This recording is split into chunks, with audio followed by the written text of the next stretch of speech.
Ya, di kuliah yang kedua kali ini kita akan membahas tentang unsur-unsur SNA, tapi sebelumnya saya akan review dulu tentang hubungan antara SNA dengan official statistik.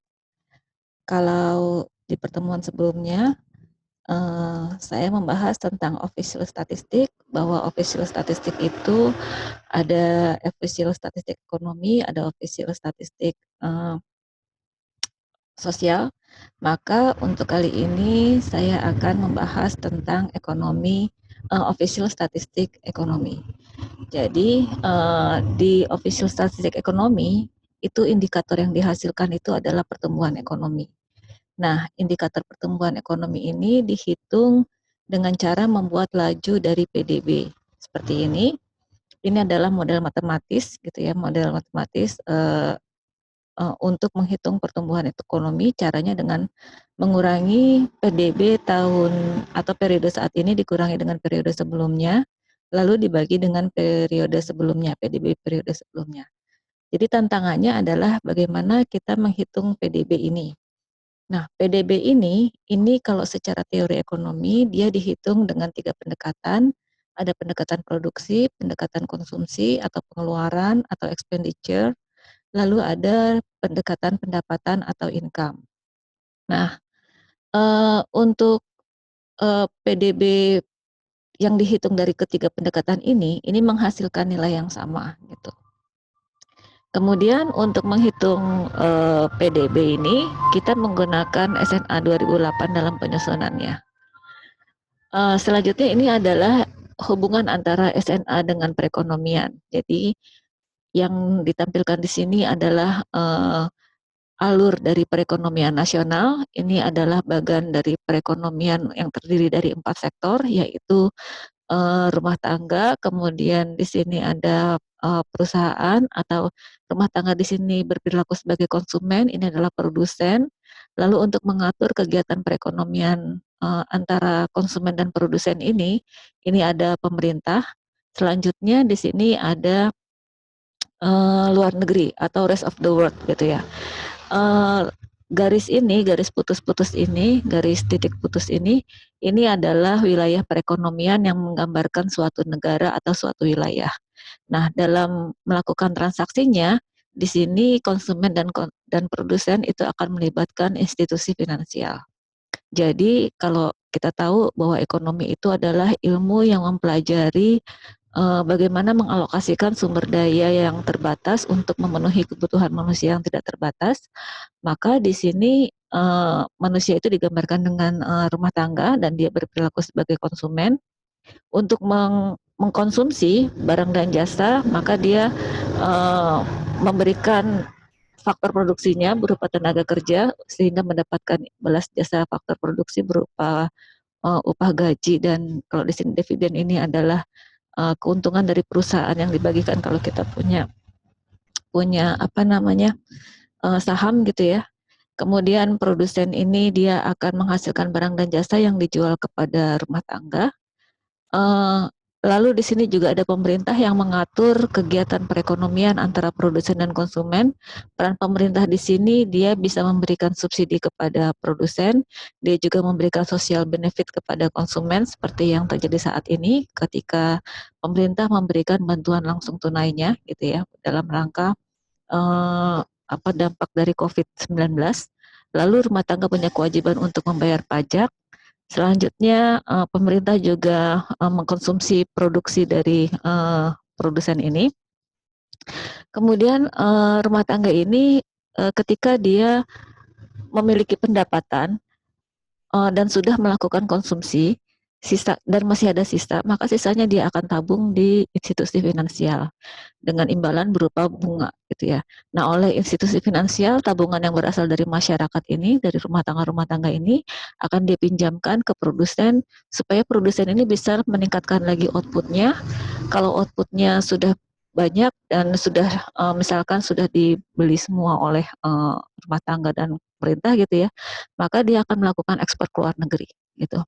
Sementara produsen ini sendiri dalam menciptakan barang dan jasanya itu dia menggunakan apa bahan baku intermediate consumption ini maksudnya konsumsi antara berupa bahan baku ada yang diperoleh dari dalam negeri yang dengan dia beli dari sesama produsen, lalu ada juga yang dia impor dari luar negeri.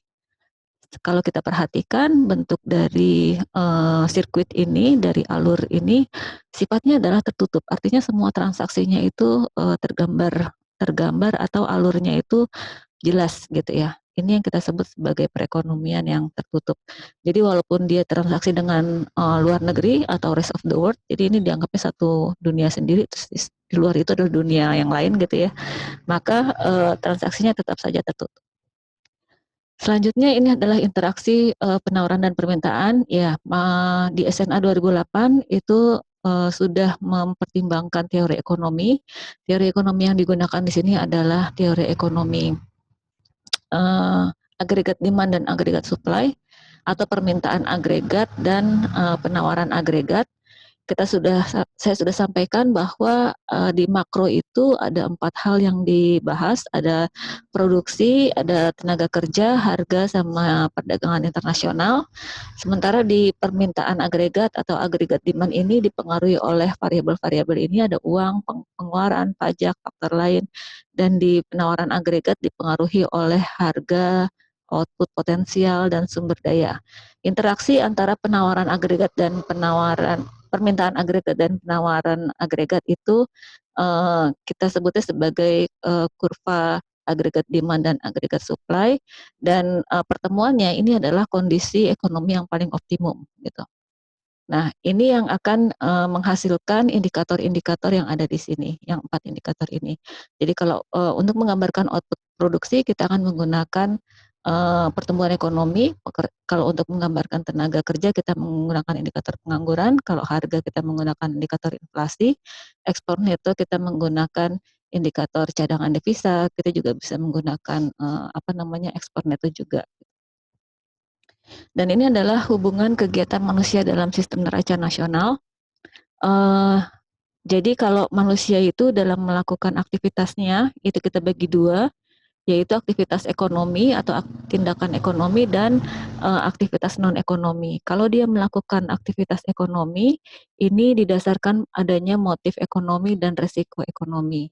Nah, karena kita ingin mencari data tentang aktivitas ekonomi, maka kita harus tahu dulu siapa pelaku ekonominya. Nah, untuk mengetahui pelaku ekonominya ini, kita buat klasifikasinya pelaku ekonomi ini kita buat klasifikasi berdasarkan karakteristiknya, sehingga nanti kita bisa dapatkan jenis institusi dan unit institusinya. Selanjutnya dari pelaku ekonomi ini dia akan melakukan transaksi ekonomi. Transaksi ekonomi ini terjadi bisa berupa transaksi moneter dan transaksi non moneter. Selanjutnya transaksi ekonomi ini juga bisa terjadi untuk output pasar dan non pasar atau harga pasar dan non pasar juga. Jadi yang dimaksud dengan pasar itu transaksi ekonomi pasar itu maksudnya ketika ada demand maka di situ ada supply-nya. Tapi kalau transaksinya non pasar biasanya salah satunya tidak ada. Entah yang demand-nya ada, supply-nya nggak ada, atau supply-nya ada, demand-nya nggak ada gitu ya. Contohnya misalkan kayak darah gitu ya, PMI. Kalau kita ingin membeli darah karena kebutuhan medis itu kita harus ke PMI karena darah itu memang tidak ada di pasaran bebas gitu. Jadi memang pasarnya tertentu karena supplier-nya juga tertentu. Selanjutnya transaksi ekonomi ini bisa dilakukan dengan pihak lain atau tanpa pihak lain. Kalau yang tanpa pihak lain kita sebutnya transaksi peer-to-peer, jadi langsung transaksinya. Tapi kalau transaksinya dengan pihak lain, misalkan kita membutuhkan satu mediator gitu, mediator ini contoh gampangnya itu misalkan kalau kita transaksi melalui Tokopedia itu adalah pihak lain yang tempat kita melakukan transaksi. Nah, dari transaksi ekonomi ini akan dihasilkan arus ekonomi yang dipengaruhi oleh perubahan harga, volume, dan arus lainnya. Pengaruh dari arus lainnya ini antara lain kalau terjadi bencana alam atau misalkan terjadi perubahan politik. Karena kalau terjadi perubahan politik itu biasanya akan merubah kondisi perekonomian. Selanjutnya, dari arus ekonomi ini kita lakukan sistem pencatatan. Sistem pencatatan transaksi ini menggunakan kaidah-kaidah dari akuntansi. Di sini ada accrual basis sama ada cash basis. lalu ada pencatatan ganda dan double entry dan quadruple entry, kemudian dilakukan penilaian dan penyesuaian. Jadi yang dimaksud dengan penilaian dan penyesuaian ini terjadi karena kalau di dalam prinsip akuntansi itu neracanya harus seimbang. Nah, dari sini baru kita bisa buat sistem neraca nasionalnya. Jadi dari pencatatan transaksi yang berbasis akuntansi tadi, kita bisa buat neraca berjalan, neraca akumulasi, sama neraca akhir tahun. Masing-masing neraca ini nanti akan dibagi lagi sesuai dengan alur perekonomiannya. Jadi ada workflow ekonominya itu nanti akan terekam di dalam neraca berjalan, neraca akumulasi, sama neraca akhir tahun. Sehingga kita bisa katakan bahwa SNA itu adalah seperti ini. Jadi kata kuncinya itu dia adalah standar internasional. Dia kata kuncinya ini adalah dia standar internasional, kemudian untuk mengukur aktivitas ekonomi, lalu dia menggunakan kesepakatan akuntansi dan berdasarkan prinsip-prinsip ekonomi. SNA ini sendiri terdiri dari seperangkat neraca, jadi ada 3 neraca besar tadi ya yang sifatnya atau prinsipnya dia adalah komprehensif, konsisten, dan terintegrasi. Nah, ini adalah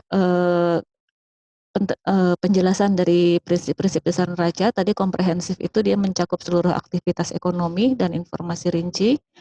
Lalu ada konsisten, ini nilai yang sama digunakan untuk mencatat semua sisi dari sebuah tindakan. Lalu ada yang terintegrasi. Jadi kalau sebelumnya pada saat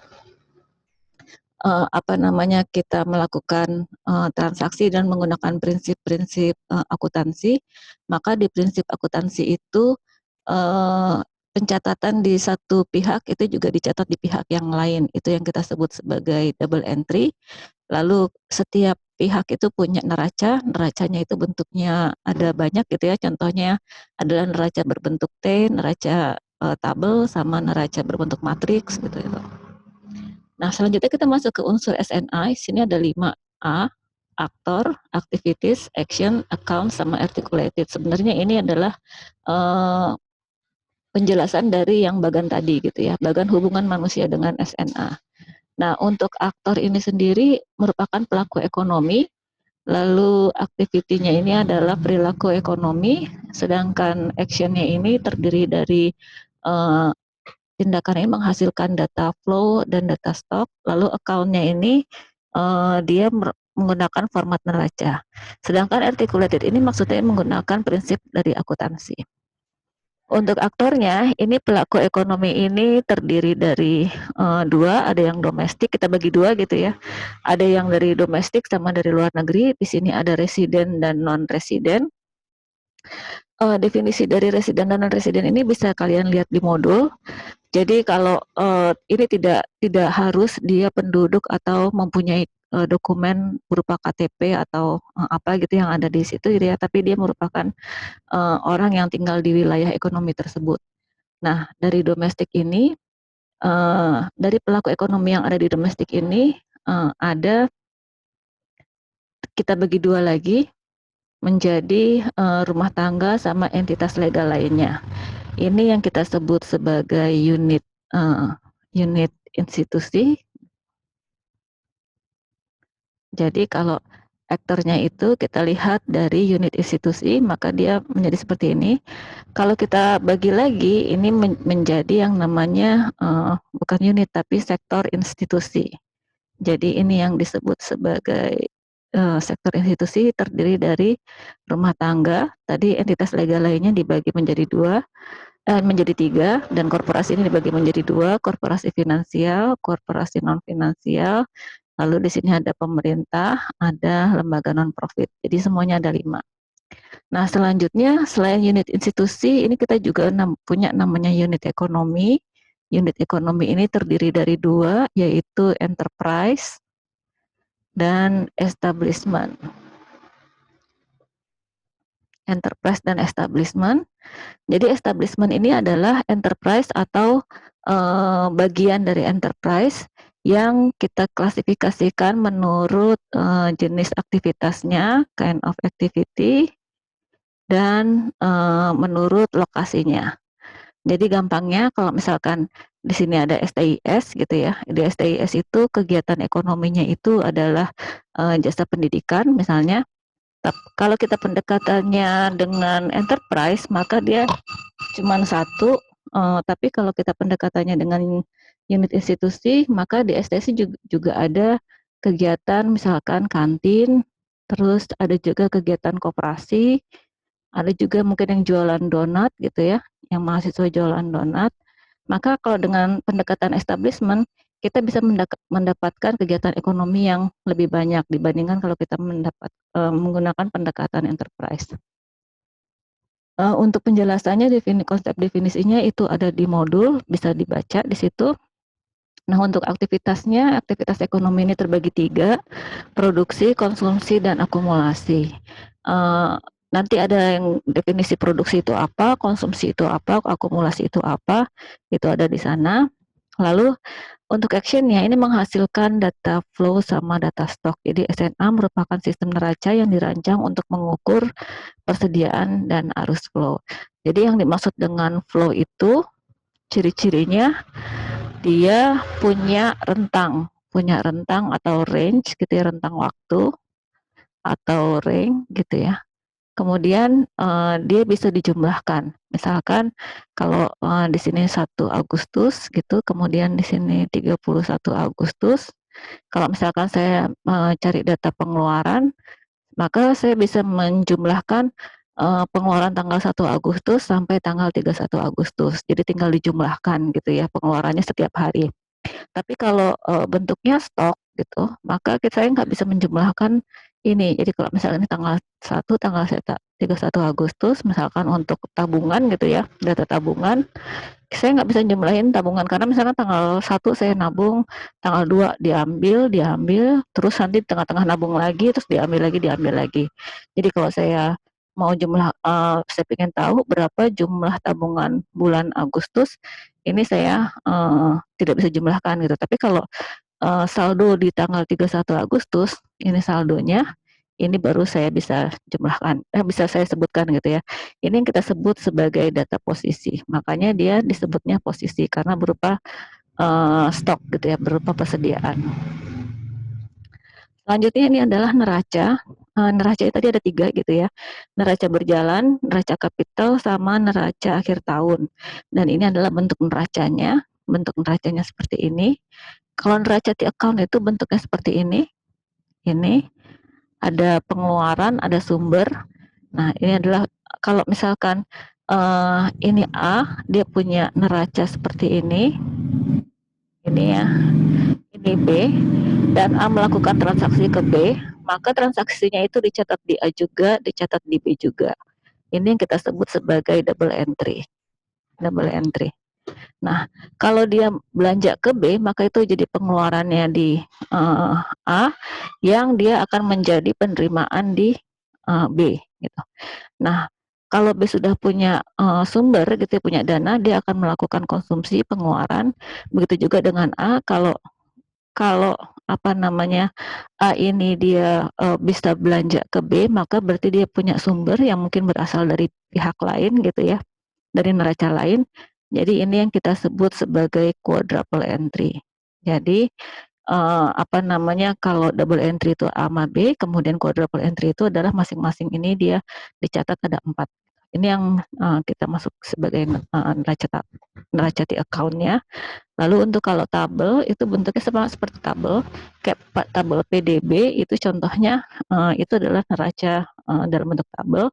Kemudian kalau matriks itu contohnya adalah tabel I/O, SNSE gitu ya.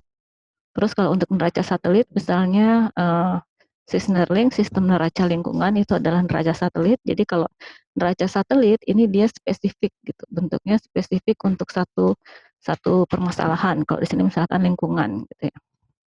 Nah, masing-masing neraca ini nanti ada terbagi lagi menjadi beberapa neraca gitu ya. Sesuai dengan alur ekonominya seperti ini. Neraca account ini ada 5 neraca, kemudian neraca akumulasi ada rapat neraca dan neraca akhir tahun. Ini articulated ini tadi yang saya sampaikan gitu ya, bahwa menggunakan prinsip akuntansi, dan di akuntansi itu tadi ada yang namanya double entry sama quadruple entry, penjelasannya ada di sini.